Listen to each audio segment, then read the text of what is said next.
Hi అండి, అందరికీ నమస్కారం. శ్రీ మాత్రే నమః, శ్రీ వారాహి మాతే నమః. అమ్మవారి అనుగ్రహం, చల్లని చూపు మీ మీద ఉండాలని మనస్ఫూర్తిగా కోరుకుంటూ ఉన్నాను. గురు దత్తాత్రేయుని గురించండి ఈ వీడియో. తప్పకుండా చివరి వరకు చూడండి. ఈ వీడియో చూడాలనుకున్నప్పుడు మనసు ప్రశాంతంగా నిర్మలంగా చేసుకొని ఈ కథ వినండి. గురు దత్తాత్రేయునికి గృహస్థు రూపం కూడా ఉంది. అటువంటి గృహస్థు రూప దత్తునికే అనగా స్వామి అని పేరు కూడా ఉంది. ఆ స్వామి అర్ధాంగి అంటే అనగాదేవి పేరు గల భార్య కూడా ఉంది. ఆమె సాక్షాత్తు లక్ష్మీదేవి అవతారము. అగము అంటే పాపము. ఆమె అనగ అంటే ఏ విధమైన పాపం లేనిది, అంటరానిది అని కూడా అర్థం. మన మనసు, బుద్ధి, వాక్కు, ఇంద్రియాలు పాపాలకు కారణమవుతూ ఉంటాయి. అలా ఈ 3 విధాలుగా జరిగే పాపాలను అనగాదేవి ఖచ్చితంగా పోగొడుతుంది.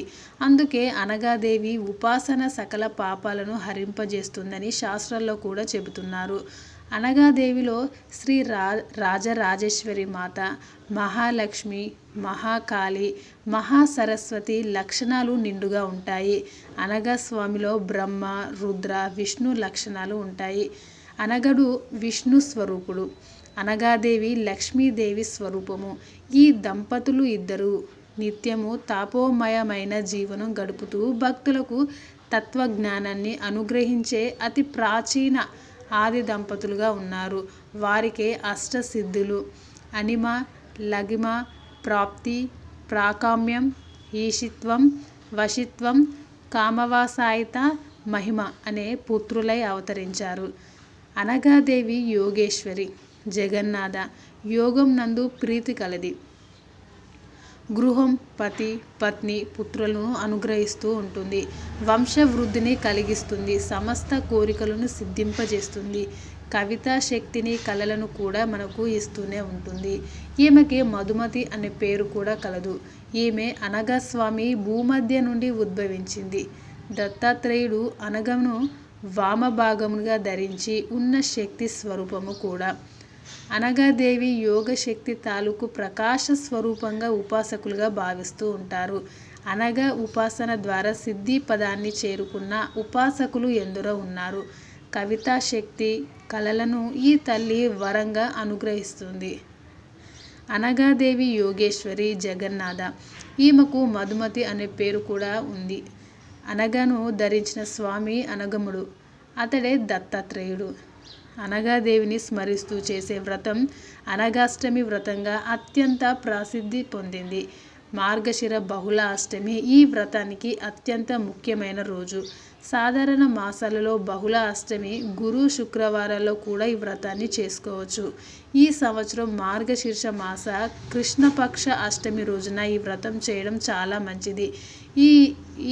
ఈ వారంలో డిసెంబర్లో 18వ తారీఖు వచ్చింది. అనగాష్టమి వ్రతం చేసుకోవాలి. అలాగే ప్రతి నెల కృష్ణపక్ష బహుళాష్టమి రోజు కూడా చేసుకోవచ్చు.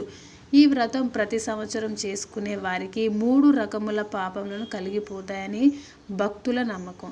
ఇది పురాణ ప్రసిద్ధమైన వ్రతము. వ్రతం చేసుకునే పీట తూర్పు ఈశాన్య దిక్కులో ఉండాలి. బంధుమిత్ర సమేతంగా ఈ వ్రతం చేసుకుంటే చాలా మంచి ఫలితం పొందగలరు. వ్రతం పూజ పూర్తయిన తర్వాత 5 అధ్యాయాల కథలను చదవాలి. వాటిని అందరూ శ్రద్ధతో వినాలి. ప్రతి అధ్యాయానికి చివర హారతి, కొబ్బరికాయ మరియు నైవేద్యం సమర్పించాలి.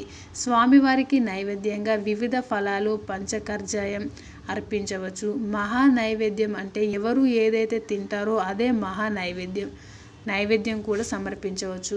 వ్రతం పూర్తయిన మరుసటి రోజు స్వామివారిని అర్చించి రూపాలను, మిగిలిన పువ్వులు, ఆకులను నది నీటిలో కానీ చెరువులో కానీ విడవాలి.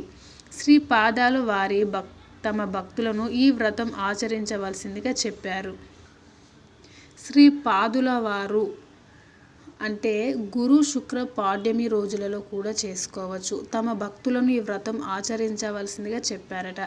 పనస చెట్టులో అనగా దత్తాత్రేయుల వారు వారి పుత్రులైన అష్టసిద్ధులతో కూడి ఉంటారు. కాబట్టి అనగాష్టమి వ్రతం పనస చెట్టు కింద చేస్తే చాలా మంచిది, ఎంతో ప్రశస్తం.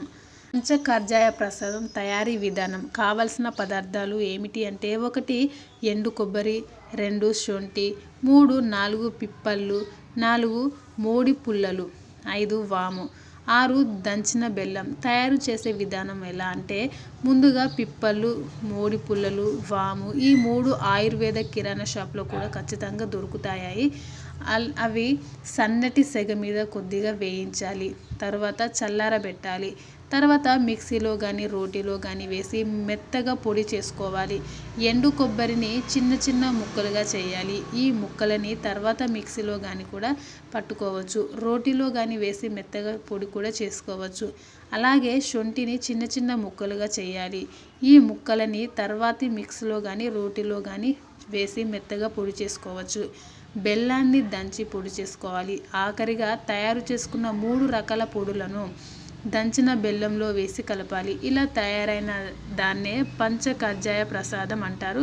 తప్పకుండా ఈ యొక్క ప్రసాదాన్ని నైవేద్యంగా సమర్పించి మీ యొక్క కోరికల్ని కోరుకొని ఈ వ్రతాన్ని చేయండి. స్వామివారి అమ్మవారి అనుగ్రహం మీ మీద ఖచ్చితంగా ఉంటుంది. మీరు ఏ కోరికైతే కోరుకొని వ్రతం చేస్తున్నారో ఆ కోరిక ఖచ్చితంగా తీరిపోతుంది. Thanks for watching this video. Please subscribe my channel.